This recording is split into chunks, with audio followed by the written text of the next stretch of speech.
This home burned to the ground with nothing salvageable. But luckily, 3 adults and 2 dogs living in the home got out safely. For Title 42 expired, many of them lining up right here waiting for Border Patrol agents to be apprehended. We also did not see any activity of the migrants' release.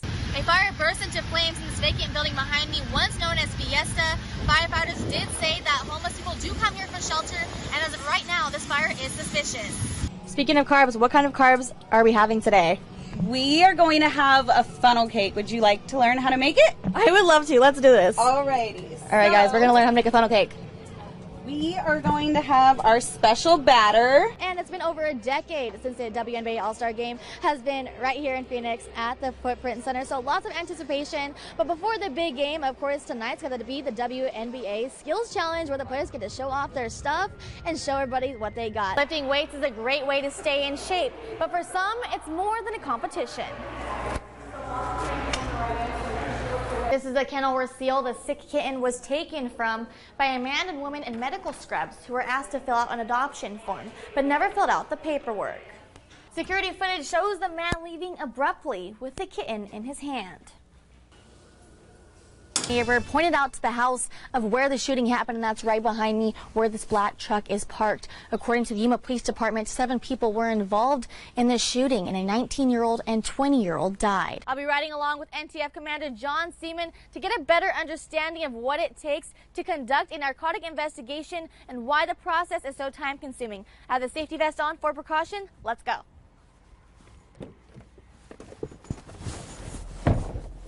It's a game both squads circle as soon as the schedules come out. KOFA and Yuma meeting for the 63rd time tonight. No love lost, though, between these two teams that go all the way back to 1961. Imperial County deputies say they now have a man behind bars tied to the murder of a 70-year-old woman found dead inside her home. Laser danger. Marine Corps Air Station Yuma says pointing lasers at aircraft is dangerous because it can affect their eyesight and is against the law. The second armed carjacking happened right here in this parking lot at Arizona Western College. I spoke to the victim that got her car stolen and says she was just at the wrong place at the wrong time. He had said not to call the police or he would shoot me, and so I was fearful of that. NAU Yuma professor Alma Sandigo had just arrived to work Wednesday morning when a man approached her with a gun, demanding she hand over the keys to her brand new Acura. It was one of those cars, with the start button, and so he didn't know, how to maneuver. So he's like, "Tell me how it works, or I'm going to shoot you." And so I did. I had to tell him how to turn on my car. Sandigo says the suspect may have been on drugs. He was very nervous. He was bouncing back and forth. Though she's thankful he didn't hurt her. I appreciate that at least he had some humanity to not shoot. The suspect, identified as 44-year-old Alfredo Penduro Zendejas, led the law enforcement from multiple agencies on a chase through Yuma County after first stealing a Smith Farms water truck, then getting spiked on Highway 95.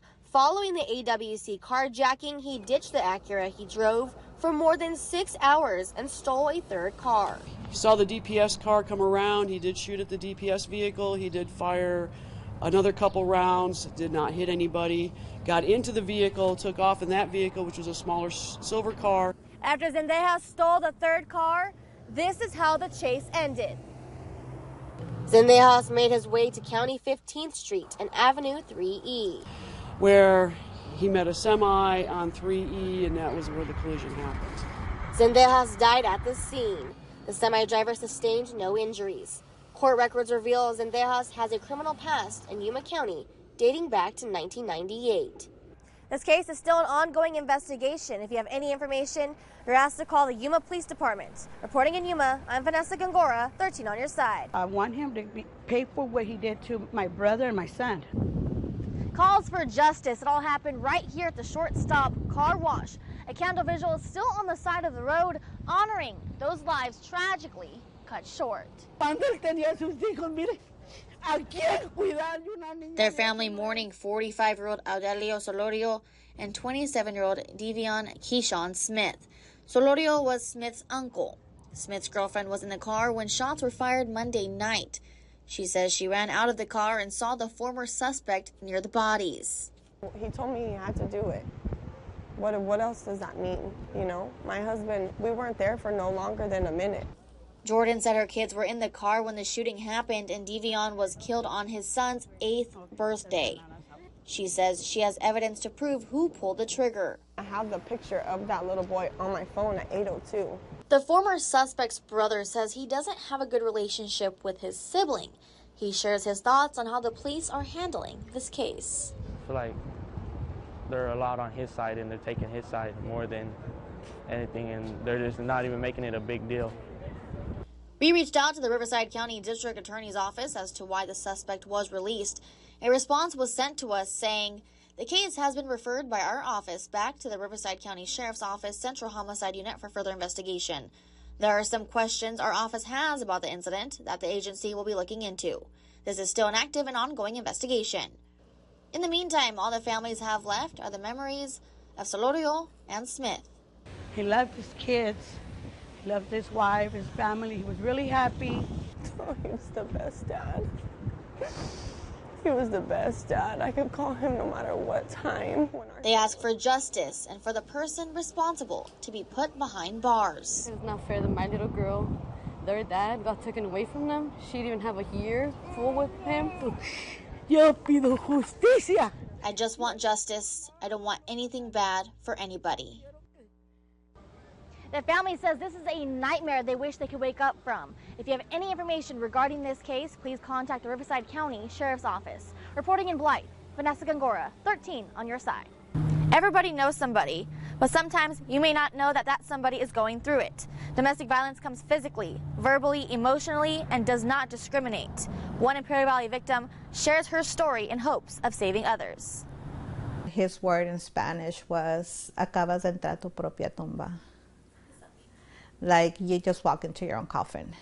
Elvira Herrera, mother of 2, says she had to fight for her life while with 3 different partners. Herrera says her first domestic violence experience started in Brawley at 18 years old.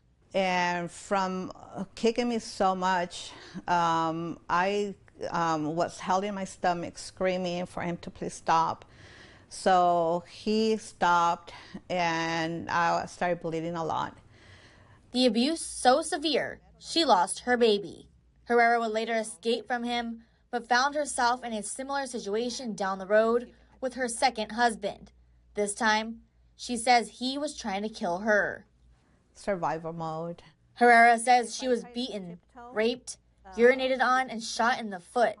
She says she stayed as close to the shotgun as possible. He started hitting my hands, and like I would not let go. I was holding on. That's when he started snapping my nails. But the abuse only continued. Finally, a phone call from her son. A plot for her escape began by talking to him in code. And he's like, Mama, they want to know if you're bleeding. And I'm like, well, you know what? Bring me ketchup for my fries, lots of ketchup. He's like, Mama, you're bleeding? I'm like, yes. That phone call saved her life. And the doctor came in and he told me, I want to be the first one to wish you a happy birthday because you were born again today. Woman Haven, a shelter for victims of domestic violence, says it hopes Herrera's story helps other victims being abused right now. A survivor's story will empower a victim.